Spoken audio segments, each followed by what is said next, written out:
हुन्छ फर्मेट। त्यो फर्मेट बनाउन गइसकेपछि इक्जाममा दिएको फाइनल एकाउन्टमा सबभन्दा पहिला एडजस्टमेन्ट गर्ने।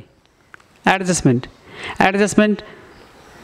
5-6 वटा एडजस्टमेन्टहरू इक्जाममा आउने हुन्छन् र आज म हजुरहरूलाई 4 वटा एडजस्टमेन्टहरू सिकाउन गइरहेको छु। Closing stock,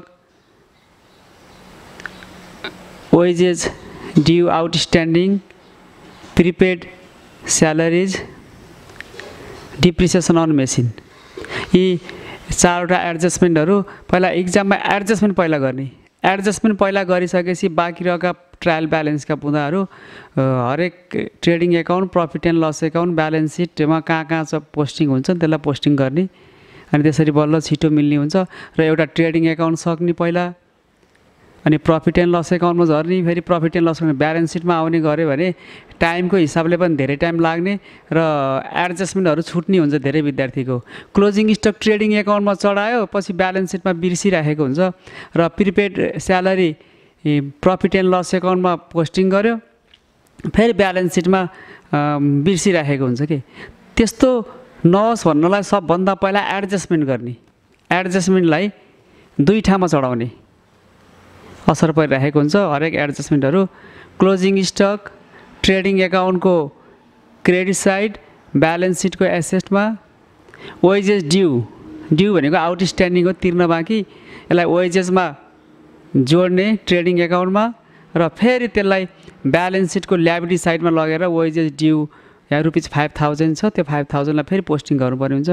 prepaid salary profit and loss एकाउन्टमा स्यालेरीबाट लेस गर्ने र फेरि प्रिपेड स्यालेरीलाई ब्यालेन्स सिटको एसेटमा लगेर चढाउने। डिप्रिसिएसन अन मेसिन ब्यालेन्स सिटमा मेसिनको भ्यालुएसन घटाउने र फेरि जति घटेको हुन्छ डिप्रिसिएसन एमाउन्ट हुन्छ त्यसलाई प्रफिट एन्ड लसको डेबिट साइडमा राख्ने। यसरी यो आज सिकेको 4 वटा एडजस्टमेन्टहरूलाई 2 ठाउँमा असर गरिरहेको हुन्छ। ट्रेडिङ एकाउन्ट र ब्यालेन्स सिटमा closing stock, wages due wages तिर्न बाँकी ट्रेडिङ एकाउन्ट र ब्यालेन्स सिटको ल्याबिलिटिजमा। प्रिपेड स्यालेरीबाट लेस गर्ने र स्यालेरीबाट लेस गरेकोलाई फेरि जति एमाउन्ट प्रिपेड भनेको एडभान्स हो यसलाई एसेसमा ल चढाउने 2000 र डिप्रिसिएसन अन मेसिनमा भएको डिप्रिसिएसनलाई फेरि मेसिनबाट घटाएर प्रफिट एन्ड लसको डेबिट साइडमा लगाउने। बाँकी रहेका पोइन्टहरू यहाँ यो क्वेसनमा ओपनिङ स्टक ट्रेडिङ एकाउन्टमा, पर्चेज ट्रेडिङ एकाउन्टमा, वेजेज अगाडि नै पोस्टिङ गरिसकेका हुन्छौँ, स्यालेरी अगाडि नै पोस्टिङ गरिसकेका हुन्छौँ, क्यारेज इन ट्रेडिङ एकाउन्टमा, एडभर्टाइजिङ प्रफिट एन्ड लसको डेबिट साइडमा, पावर एक्सपेन्सेस ट्रेडिङ एकाउन्टमा, कस्टम ड्युटी ट्रेडिङ एकाउन्टमा, मेसिन अगाडि नै पोस्टिङ गरिसकेका हुन्छौँ, ल्यान्ड एसेटमा, फर्निचर एसेटमा, सेल्स ट्रेडिङ एकाउन्टको क्रेडिट साइडमा, क्यापिटल ब्यालेन्स सिटमा क्यापिटल साइड भइहाल्यो, ब्याङ्क लोन क्यापिटल साइड ल्याबिलिटिजमा भइहाल्यो, ब्याङ्क ओभरड्राफ्ट ल्याबिलिटिजमा भयो। यसरी गरेपछि बल्ल trading account, profit and loss एकाउन्टमा सबै पोइन्टहरू चढाइसकेका हुन्छौँ, ब्यालेन्स सिटमा सबै पोइन्टहरू चढाइसकेका हुन्छौँ र ट्रेडिङ एकाउन्टले ग्रस प्रफिट देखाउँछ, प्रफिट एन्ड लस एकाउन्टले नेट प्रफिट अथवा नेट लस देखाउँछ र ब्यालेन्स सिटमा होइन प्रफिट एन्ड लस एकाउन्टले देखाएको नेट प्रफिटलाई क्यापिटलमा एड गर्ने, नेट लस आयो भने क्यापिटलबाट घटाउने गर्नुपर्छ। यसरी फाइनल एकाउन्ट गर्दाखेरि छिटोभन्दा छिटो हुन्छ र पहिला एडजस्टमेन्ट गर्नु अनि बाँकी रहेका पोइन्टहरूलाई गर्ने। पहिला एडजस्टमेन्ट गरिसकेपछि बाँकी रहेको पोइन्टहरू पनि धेरै कम सबै पोस्टिङ भइसकेको हुन्छ, एडजस्टमेन्टबाट चढिसकेका हुन्छन् धेरै छ र बाँकी रहेकोलाई चढाउन पनि छिटो पनि हुन्छ। र अर्को कुरा के हो भने हजुरहरूलाई ट्रेडिङ एकाउन्टमा के पोस्टिङ हुन्छ, प्रफिट एन्ड लस एकाउन्ट के चढाइन्छ र ब्यालेन्स सिटमा के पोस्टिङ हुन्छ, यी सबै कुराहरू थाहा पाउन चाहिँ जरुरी छ। र ट्रेडिङ एकाउन्टमा मेटेरियल कस्ट, लेबर कस्ट र फ्याक्ट्री एक्सपेन्सेसहरूलाई ट्रेडिङ एकाउन्टमा राखिन्छ। त्योभन्दा बाहिरका टोटल्ली एक्सपेन्सेसहरू प्रफिट एन्ड लस एकाउन्टको डेबिट साइडमा हुन्छ, क्रेडिट साइडमा इन्कमहरू राखिन्छ।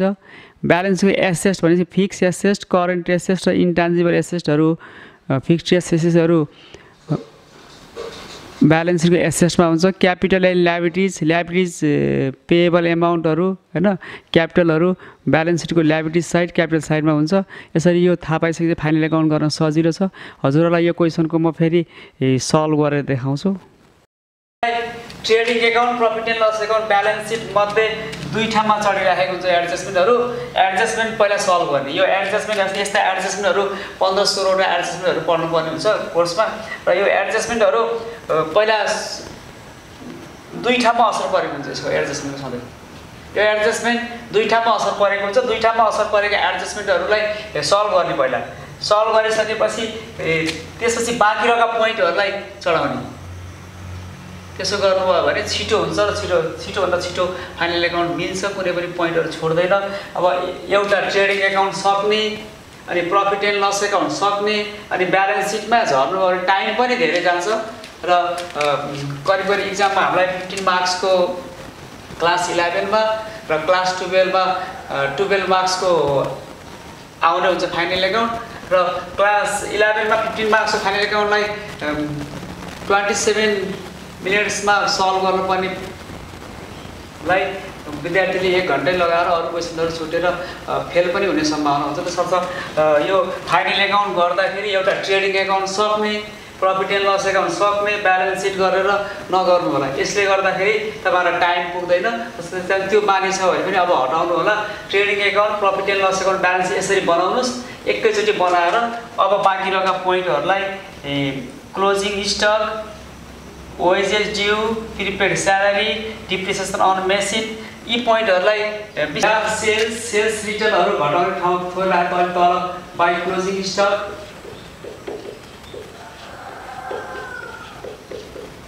क्लोजिङ स्टक 25,000 यहाँ कहिले क्लोजिङ स्टकको दुईटा मूल्य दिया हुन्छ कस्ट प्राइस र मार्केट प्राइस। त्यस्तो छ भने क्लोजिङ स्टक जुन एमाउन्ट कम छ त्यही पोस्टिङ गर्ने र ट्रायल ब्यालेन्समा क्लोजिङ स्टक दियो भने ब्यालेन्स सिटको एसेसमा मात्र चढ्छ एक ठाउँमा चढ्छ। तर क्लोजिङ स्टक सधैँ इक्जाममा आइरहेको हुन्छ क्लोजिङ स्टक र 25,000 ट्रेडिङ एकाउन्टको क्रेडिट साइडमा ब्यालेन्स सिटमा क्लोजिङ स्टक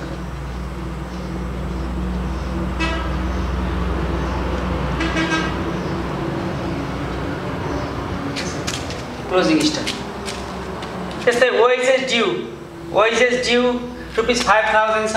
यहाँ वेजेस छ 5,000 छ। वेजेस भनेको ट्रेडिङमा चढ्ने कुरा हो। वेजेस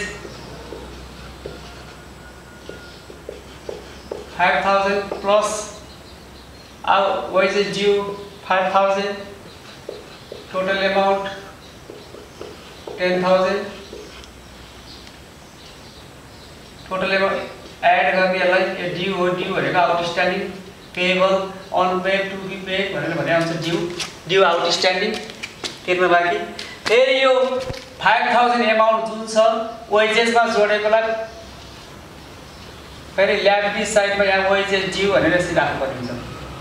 यो एडजस्टमेन्टको मुद्दा हो। त्यस्तो अर्को प्रिपेड स्यालेरी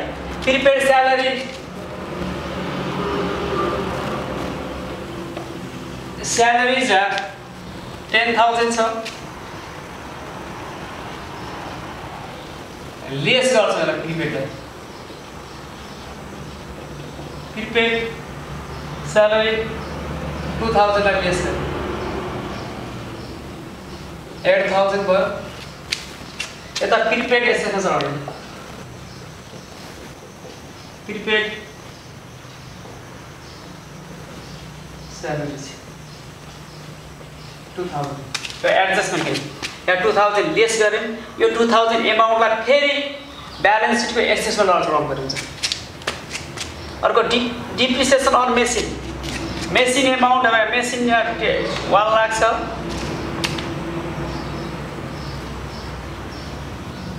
मेसिन 1 लाख छ लेस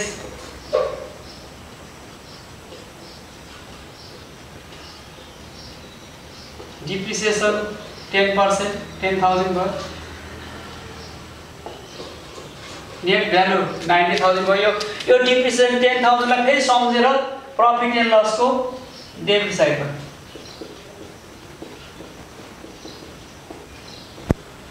डिप्रिसिएसन 10,000 यसै चढ यो एडजस्टमेन्ट 1 2 3 4 वटा एडजस्टमेन्ट छ पहिला एडजस्टमेन्ट गर्ने हरेक एडजस्टमेन्ट क्लोजिङ स्टक दुई ठाउँमा जोडेको छ वेजेस ड्यू वेजेसमा जोडेर फेरि वेजेसको ड्यू हैन लायबिलिटीमा छ प्रिपेड स्यालेरीबाट घटाएर फेरि गरेर प्रिपेड स्यालेरी एसेटमा छ डिप्रिसिएसन एसेट अब बाँकी रहेको पोइन्टहरु यहाँ भएका मुद्दाहरूलाई बरु हजुरहरूलाई के थाहा हुनुपर्छ भने अब यहाँ भएको मुद्दाहरू ट्रेडिङ एकाउन्टमा के चढ्छ प्रफिट एन्ड लसमा के चढ्छ ब्यालेन्स सिटमा के चढ्छ सम्झिनको लागि ट्रेडिङ एकाउन्टमा मेटेरियल कस्ट लेबर कस्ट र फ्याक्ट्री एक्सपेन्सेस ट्रेडिङ एकाउन्टमा चढ्छ त्योभन्दा बाहिरका टोटल्ली एक्सपेन्सेसहरू प्रफिट एन्ड लसको डेबिट साइडमा चढ्ने खर्चहरू थुप्रै छन् धेरै छन् ट्रेडिङमा चढ्ने खर्चहरूलाई सम्झ्यौँ भने त्योभन्दा बाहिरका एक्सपेन्सेसहरूलाई प्रफिट एन्ड लस एकाउन्ट चढ्छ अब एसेस त fix asset furniture machine land and building हैन इक्विपमेन्टहरू इन्भेस्टमेन्ट त्यसपछि गएर क्यास ब्याङ्क ब्यालेन्स यस्ता एसेट्सहरू थुप्रै छन् एसेट्सहरू यसको लागि तपाईँ हजुरहरूले किताब पनि हेर्नु पर्यो र किताबमा सबै लेखिएको छ कुराहरू र अथवा बिस्तारै बिस्तारै हजुरहरूलाई मैले मेटेरियल्सहरू दिनेछु अब बाँकी रहेका पोइन्टहरूलाई opening stock trading account opening स्टकलाई सुरुमा लेख्नु राम्रो हुन्छ ओपनिङ स्टक क्लोजिङ स्टकलाई त्यहाँ तल छ ओपनिङ स्टक मात्र ओपनिङ स्टक 5,000 त्यस्तै पर्चेज रिटर्न छ भने हटाउने हैन रिटर्न आउटवर्ड भन्छ पर्चेज रिटर्नलाई पर्चेज रिटर्न छैन पर्चेज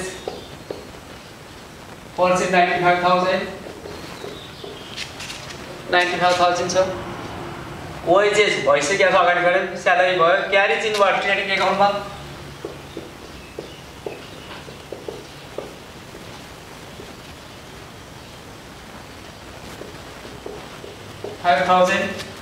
एडभर्टाइजिङ प्रॉफिट एन्ड लसमा 10,000 पावर एक्सपेन्सेस ट्रेडिङ एकाउन्टमा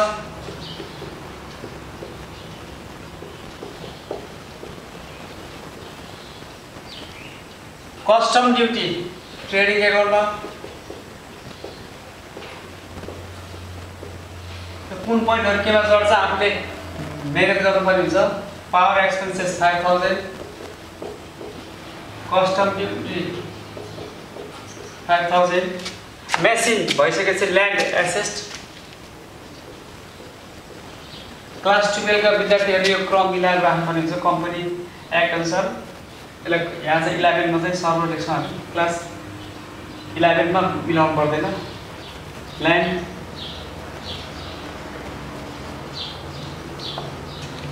फर्निचर एसेट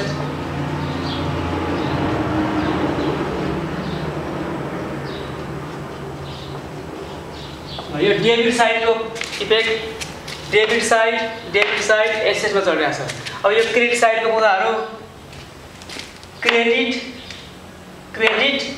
र क्यापिटल एन्ड लायबिलिटिज मध्ये एक ठाउँमा चढिरहेको हुन्छ अब यहाँ डिस्काउन्ट डेबिटमा आयो भने प्रफिट एन्ड लसको डेबिट साइडमा क्रेडिटमा आयो भने प्रफिट एन्ड लसको क्रेडिट साइडमा रेन्ट डेबिटमा छ भने एक्सपेन्सेस हुन्छ रेन्ट क्रेडिटमा छ भने इन्कम हुन्छ इन्ट्रेस्ट डेबिटमा छ भने एक्सपेन्सेस हुन्छ क्रेडिटमा छ भने इन्ट्रेस्ट अन इन्भेस्टमेन्ट क्रेडिट साइडमा छ भने इन्कम हुन्छ अब क्रेडिट साइडका पोइन्टहरु फर्निचर पनि पोस्टिङ गरे अब सेल्स रिटर्न छ भने घटाउने sales 2,50,000 capital 1,40,000 bank loan bank loan 50,000 overdraft liabilities by overdraft 50,000 ल यसरी छिटो हो यो एडजस्टमेन्ट पहिला सक्यौं अनि बाँकी रहेको पोइन्टहरुलाई यसरी चढाएपछि अब बल्ल अब अब क्यालकुलेटर लिएर जोड घटाउ गर्ने काम हुन्छ। ट्रेडिङ एकाउन्टले ग्रस प्रफिट अथवा ग्रस लस देखाउँछ हैन। प्रफिट एन्ड लस एकाउन्टले नेट प्रफिट अथवा नेट लस देखाउँछ। नेट प्रफिट आयो भने क्यापिटलमा एड गर्ने, नेट लस आयो भने क्यापिटलबाट लेस गर्ने। सबै पोइन्टहरु चढाइसकेपछि अब ट्रेडिङ एकाउन्टले ग्रस प्रफिट देखाउँछ कि ग्रस लस देखाउँछ त्यही हेर्न पर्ने हुन्छ। ट्रेडिङ एकाउन्टले देखाएको जुन प्रफिट छ त्यसलाई ग्रस प्रफिट अथवा ग्रस नोक्सान देखायो भने ग्रस लस भनिन्छ। र अब ट्रेडिङ एकाउन्टको इन्कम बढी छ। क्रेडिट साइडमा 2,75,000 छ र डेबिट साइडमा opening stock, purchase, carriage inward, wages, power expenses, वेजेसमा आउटस्ट्यान्डिङ जोडेका छौँ, पावर एक्सपेन्सेस, कस्टम ड्युटी, यति सबै खर्चहरू घटाउँदाखेरि त्यहाँ ब्यालेन्सिङ फिगर गर्नुपर्ने 2,50,000 देखिन्छ। अथवा इन्कम 2,75,000 छ, एक्सपेन्सेस 1,25,000 लेस गर्दाखेरि 1,50,000 ग्रस प्रफिट आयो। फेरि यो ग्रस प्रफिटलाई डेबिट साइडमा थपेकोलाई प्रफिट एन्ड लस एकाउन्टको क्रेडिट साइडमा लगेर राख्नुपर्ने छ। प्रफिट एन्ड लस एकाउन्टले देखाउने नेट प्रफिट र नेट लस हुन्छ। र यहाँ सबै खर्च घटाइसकेपछि एक्सपेन्सेस सबै अल एक्सपेन्सेसलाई रिड्युस गरिसकेपछि नेट प्रफिट आएको छ 1,22,000 छ। 1,22,000 लाई फेरि ब्यालेन्स सिटमा लगेर क्यापिटलमा एड गरेका छौँ र ब्यालेन्स सिट 3,67,000 छ। यसरी फाइनल एकाउन्ट नमिल्ने भन्ने कुरै हुँदैन। त्यसकारण सबभन्दा पहिला हामीले अघि मैले भने जस्तै एडजस्टमेन्ट पहिला गर्नु पर्यो कि एडजस्टमेन्ट कन्ठ हुनुपर्ने हुन्छ। क्लोजिङ स्टक कहाँ पोस्टिङ गरिन्छ, वेजेस, आउटस्ट्यान्डिङ, ड्यू, अनपेड हैन, टु बी पेड, पेएबल यो कहाँ पोस्टिङ गरिन्छ, आउटस्ट्यान्डिङलाई प्रिपेड अथवा एडभान्स पेडलाई के गर्ने, डिप्रिसिएसन के गर्ने, यसरी यस्ता एडजस्टमेन्टहरू थुप्रै 15-16वटा एडजस्टमेन्टहरू पढ्नुपर्ने हुन्छ। एडजस्टमेन्ट कन्ठ गरिसकेपछि अरू बाँकी रहेका पोइन्टहरू ट्रेडिङ एकाउन्टमा के जान्छ, प्रफिट एन्ड लस एकाउन्टमा के पोस्टिङ गरिन्छ, ब्यालेन्स सिटमा के चढ्छ भन्ने सबै थाहा पाइसकेपछि फाइनल एकाउन्ट नमिल्ने भन्ने कुरा हुँदैन। त्यसकारण अब बिस्तारै मैले फाइनल एकाउन्टका एडजस्टमेन्टहरू बिस्तारै हजुरहरूलाई राख्दै जानेछु।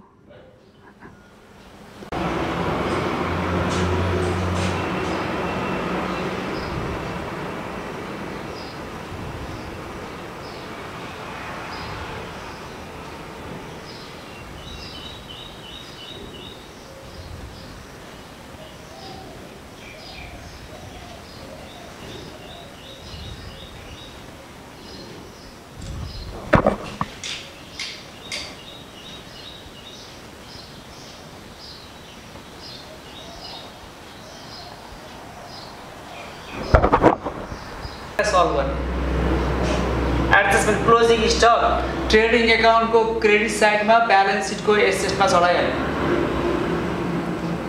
वेजेस ड्यू भनेको तिर्न बाँकी, outstanding, unpaid, to be paid हैन, पेएबल भन्छ। यो वेजेसमा एड गर्ने, वेजेसमा यहाँ एड गरेका छौँ। त्यसपछि ब्यालेन्स सिटको ल्याबिलिटी चढाउने। प्रिपेड स्यालेरीबाट लेस गर्ने, प्रिपेड, एडभान्स पेड, अनएक्सपायर भने आउँछ। त्यसलाई स्यालेरीबाट लेस गऱ्यो, जति लेस गरेको एमाउन्ट हो एडजस्टमेन्टको एमाउन्ट हो त्यसलाई ब्यालेन्स सिटमा लगेर चढाउने।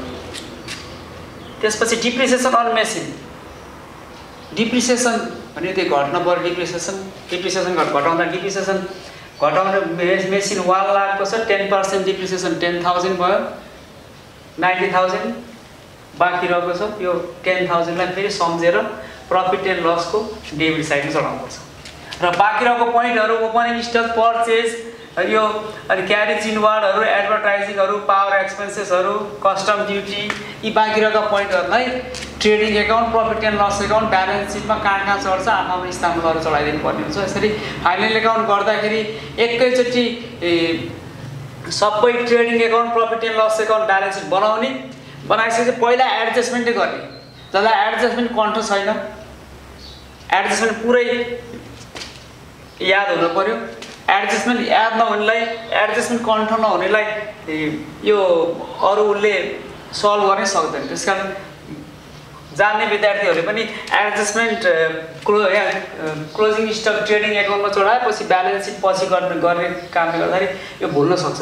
त्यस कारण एडजस्टमेन्ट होइन, एडजस्टमेन्ट दुई ठाउँमा चढ्ने हुन्छ। यो दुई ठाउँमा चढाउने पहिल्यै चढायो बाँकी रहेको पोइन्टहरूलाई हामीले एक ठाउँमा चढाउँछौँ। चढाएपछि फाइनल एकाउन्टको पोइन्टहरू छुट्दैन, नछुटेपछि होइन स्योर मिलिहाल्छ। यसरी कसैको बानी छ ट्रेडिङ एकाउन्ट एकचोटि गर्ने, यसलाई सकेर फेरि प्रफिट एन्ड लस एकाउन्टमा झर्ने, अनि प्रफिट एन्ड लस एकाउन्टपछि ब्यालेन्स सिट गरिसक्यो त्यो बानीलाई हटाउनु। त्यो बानीलाई हटाउँदा राम्रो हुन्छ, किनभने त्यसले गर्दा टाइम पनि बढी लिन्छ। त्यसले गर्दा पटक पटक क्वेसनमा हेरेकै गर्नुपर्ने, छाने गर्नुपर्ने हुन्छ क्वेसनमा। त्यस कारण पहिला एडजस्टमेन्ट गर्ने, एडजस्टमेन्ट गरिसकेपछि बाँकी रहेको पोइन्टहरूलाई एक ठाउँमा कहाँ चढ्छ चढाएपछि अनि बल्ल अब क्यालकुलेटर चलाउने काम हुन्छ। ग्रस प्रफिट भयो कि ग्रस लस भयो कि नेट प्रफिट भयो कि नेट लस भयो कि ट्रेडिङ एकाउन्टले ग्रस प्रफिट अथवा ग्रस लस देखाउँछ, प्रफिट एन्ड लस एकाउन्टले नेट प्रफिट अथवा नेट लस देखाउँछ। फेरि त्यसलाई ल्याएर ब्यालेन्स सिटमा नेट प्रफिट भयो भने क्यापिटलमा एड गर्नुपर्ने हुन्छ, नेट लस भयो भने क्यापिटलबाट होइन लेस गर्नुपर्ने हुन्छ। त्यसै गरी ब्यालेन्स सिट बराबर आउँछ। यसरी अब फाइनल एकाउन्टमा एडजस्टमेन्ट आज 4वटा एडजस्टमेन्टहरू पढिरहेको छौँ। बिस्तारै म राख्दै जानेछु। हस्।